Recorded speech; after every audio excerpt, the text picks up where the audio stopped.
বন্ধুসকল, ৰাম ভক্ত হনুমানৰ আজি হৈছে জন্মতিথি। জন্ম জয়ন্তীৰ উপলক্ষে আমি আপোনালোকৰ লগত ভগৱান হনুমানৰ জন্ম জয়ন্তীৰ উপলক্ষে জন্ম কাহিনী শ্বেয়াৰ কৰিব খুজিছোঁ। কিদৰে ভগৱান হনুমানৰ জন্ম হৈছিল আৰু তেওঁ মাতৃৰ নাম কি আছিল, পিতৃৰ নাম কি আছিল, কেনেকৈ ভগৱান হনুমানৰ জন্ম হৈছিল, আমি সকলোবিলাক আপোনালোকৰ লগত এই ভিডিঅ'টোত শ্বেয়াৰ কৰিব খুজিছোঁ। গতিকে আপুনিও যদি ভগৱান হনুমানৰ এজন পৰম ভক্ত হয়, তেন্তে আপুনি ভগৱান হনুমানৰ এই জন্মতিথিৰ উপলক্ষে জন্মৰ কাহিনীটো অৱশ্যেই শেষলৈকে শুনিব।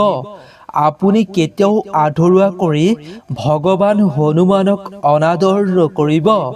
সেয়েহে সম্পূৰ্ণকৈ এই কাহিনীটো শেষলৈকে শুনিব। তাৰ আগতে আপোনালোকক অনুৰোধ, পৱন পুত্ৰ হনুমানৰ নামত আপুনি এটা অৱশ্যেই কমেণ্ট কৰি এটা লাইক অৱশ্যেই কৰিব বুলি আশা কৰিছোঁ। বন্ধুসকল, চ'ত মাহৰ শুক্ল পক্ষত ভগৱান হনুমানৰ জন্ম হৈছিল। লগতে প্ৰিয় দৰ্শক, যিদিনাখন ভগৱান হনুমানৰ জন্ম হৈছিল সেই দিনটো আছিল মঙলবাৰ। ধৰ্মীয় অনুযায়ী পূৰ্ণিমা তিথিত ভগৱান হনুমানৰ জন্ম হৈছিল চ'ত মাহৰ। আৰু যেতিয়া ভগৱান হনুমানৰ জন্ম হৈছিল এই দিনটো আছিল চ'ত মাহৰ শুক্ল পক্ষৰ পূৰ্ণিমা তিথিৰ দিন। প্ৰিয় বন্ধু বান্ধৱীসকল, বহু যুগৰে পৰা পালন কৰি অহা হৈছে এই পূৰ্ণিমা তিথিৰ দিনতেই হনুমানৰ জন্ম বাৰ্ষিকী তিথি। 2026 বৰ্ষৰ এই তিথি 2 এপ্ৰিল বৃহস্পতিবাৰে পৰিছে। প্ৰিয় বন্ধু বান্ধৱীসকল, কেৱল হনুমানৰ জন্মতিথিৰ দিনটোতেই ভক্তসকলে হনুমানক পূজা নকৰে। মঙলবাৰ আৰু শনিবাৰৰ দিনটোতো ভক্তগণে হনুমানক পূজা কৰে। কোৱা হয় যে হনুমানক পূজা কৰিলে মানুহৰ সমস্ত সমস্যাই দূৰ হৈ পৰে। প্ৰিয় বন্ধু বান্ধৱীসকল, বজৰংবলী হনুমানৰ জন্ম কাহিনী জনাৰ পূৰ্বে আপুনিও জনাওকচোন, আপুনিও বাৰু বজৰংবলী হনুমানৰ এজন পৰম ভক্ত হয়নে? যদি আপুনিও এজন পৰম ভক্ত হয় তেন্তে নিশ্চয় আপুনি হনুমান জয়ন্তীৰ লগতে মঙলবাৰ শনিবাৰে অৱশ্যেই হনুমানক পূজা অৰ্চনা অৱশ্যেই কৰে। বহুলোকেতো মঙলবাৰৰ দিনটোত উপবাস তথা ব্ৰত পালনো কৰে। তেন্তে প্ৰিয় বন্ধু বান্ধৱীসকল, আমি আগবাঢ়ো আহক ভগৱান হনুমানৰ জন্ম কাহিনীৰ মাজলে। প্ৰিয় বন্ধু বান্ধৱীসকল, পুৰাণৰ মতে কাছাৰী নামৰ এজন অসুৰ আছিল আৰু সেই অসুৰৰ এগৰাকী জীয়েক আছিল আৰু সেই জীয়েকগৰাকীৰ নাম আছিল অঞ্জনা। সুন্দৰী অঞ্জনাই বান্দৰ ৰজাক বিয়া কৰালে আৰু সেই বান্দৰৰ প্ৰধানৰ নামো আছিল কাছাৰী। কিন্তু বিয়াৰ পিছত তেওঁলোকৰ মাজত বিভিন্ন জটিলতা সৃষ্টি হয়। বহুদিন ধৰি ৰজা কাছাৰী আৰু দেৱী অঞ্জনাৰ সন্তান জন্ম হোৱা নাছিল। ইয়াৰ বাবে তেওঁলোক মানসিক অশান্তিত ভুগি আছিল আৰু তেওঁলোকৰ মাজত যি সন্তানৰ সুখ লাভ কৰিব নোৱাৰাৰ বাবে যি মানসিক অশান্তি চলি আছিল, মানসিক অশান্তিত ভুগি আছিল, তেওঁলোকে যি দুখ কষ্ট ভুগি আছিল, সেই দুখ কষ্ট দেখি ধৰ্মৰাজে মমতা অনুভৱ কৰিলে। যেনে এদিন দেৱী কাছাৰী হাবিত বিচৰণ কৰি আছিল, সেইদিনা অকলে যাত্ৰা কৰি আছিল। তেতিয়া ধৰ্মৰাজে নাৰীৰ ৰূপত আহি অঞ্জনাক লগ পালে। দুয়োৰে মাজত বন্ধুত্ব গঢ়ি উঠিল আৰু অঞ্জনাৰ মনৰ দুখৰ কথা তেওঁ শব্দৰে জানিব বিচাৰিলে। তাৰ পিছত তেওঁক সন্তান জন্ম দিবলৈ পৰামৰ্শ দিছিল ধৰ্মৰাজে। ধৰ্মৰাজে নাৰীৰ ৰূপত আহি অঞ্জনাক ভাল উপদেশ দিয়ে আৰু নাৰীৰ ৰূপত আহি অঞ্জনাক ধৰ্মৰাজে আৰু ক'লে যে পৱনদেৱক পূজা কৰিবলৈ আৰু তাৰ পাছত অঞ্জনাই সেই মহিলাগৰাকী অৰ্থাৎ ধৰ্মৰাজে যি নাৰীৰ ৰূপত অৰ্থাৎ মহিলাৰ ৰূপত আহি অঞ্জনাক উপদেশ দিছিল, তাৰ পাছত সেই নাৰীগৰাকীৰ কথা শুনি অঞ্জনাই পূজা কৰিবলৈ পৱনদেৱক আৰম্ভ কৰিলে। কোৱা হয় যে বহু বছৰ তপস্যাৰ অন্তত দেৱীয়ে পৱনদেৱৰ কৃপা পালে আৰু পৱনদেৱৰ কৃপা লাভ কৰাৰ পাছত অঞ্জনাৰ গৰ্ভত জন্ম হৈছিল হনুমান।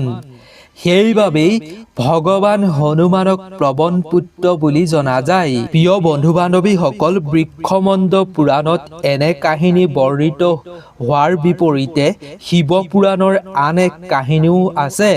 শিৱ পুৰাণতো ভগৱান হনুমানৰ জন্ম কাহিনী আছে।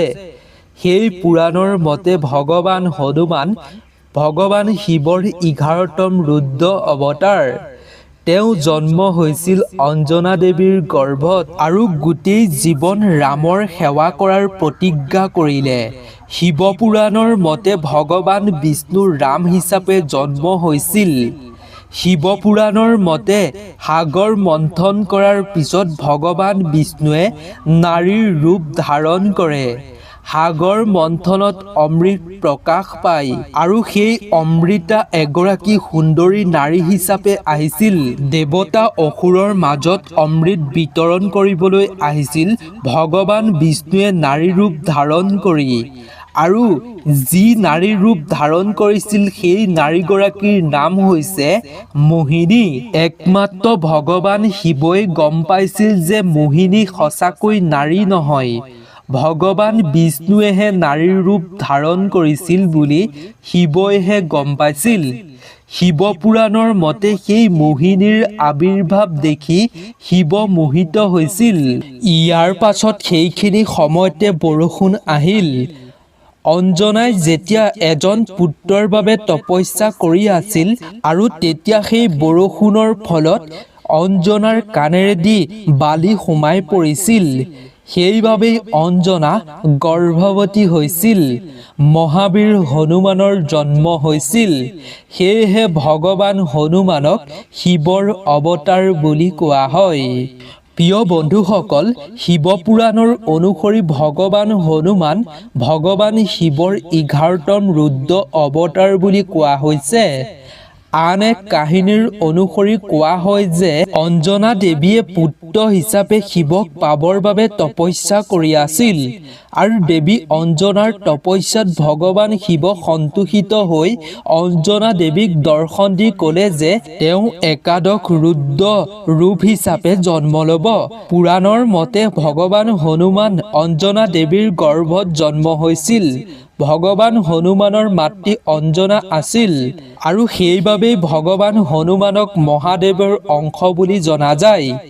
ভগৱান বিষ্ণুৱে ৰামৰ অৱতাৰ হিচাপে জন্ম লোৱাৰ সিদ্ধান্ত লৈছিল আৰু তেতিয়া ভগৱান শিৱইও হনুমান হিচাপে জন্ম লৈছিল আৰু হনুমানে গোটেই জীৱন ৰামৰ ভক্তি সেৱা কৰাৰ প্ৰতিজ্ঞা কৰিছিল।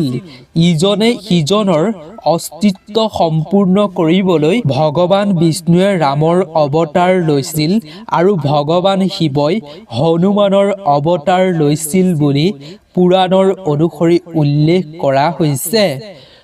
প্ৰিয় বন্ধু বান্ধৱীসকল, আজিৰ এই পবিত্ৰ দিনটোত ভগৱান হনুমানৰ জন্মতিথিৰ উপলক্ষে সংকটমোচন হনুমানৰ জন্ম কাহিনীটো আপুনি শুনি কেনেকুৱা পালে অৱশ্যেই জনাব।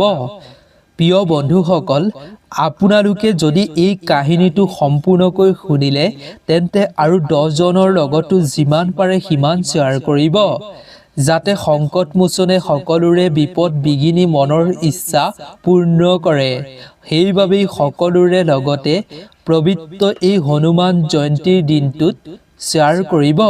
শেষত সকলোলৈকে হনুমান জয়ন্তীৰ হিয়া ভৰা শুভেচ্ছা জ্ঞাপন কৰিলোঁ। হনুমান জয়ন্তীয়ে যাতে আপোনাৰ সমস্ত দুখ কষ্ট অপায় অমংগল নাশ কৰি পেলায় আৰু জীৱনত যাতে আপুনি উন্নতি হ'ব পাৰে তাৰে আমিও ভগৱান হনুমানৰ শ্ৰীচৰণত প্ৰাৰ্থনা জনাইছোঁ। গতিকে বন্ধুসকল, নতুন এটা আপোনালোকৰ বাবে খুবেই গুৰুত্বপূৰ্ণ ভিডিঅ' লৈ অনাৰ প্ৰতিশ্ৰুতিৰে আজিৰ ভিডিঅ'টোৰ পৰা বিদায় লৈছোঁ। ধন্যবাদ।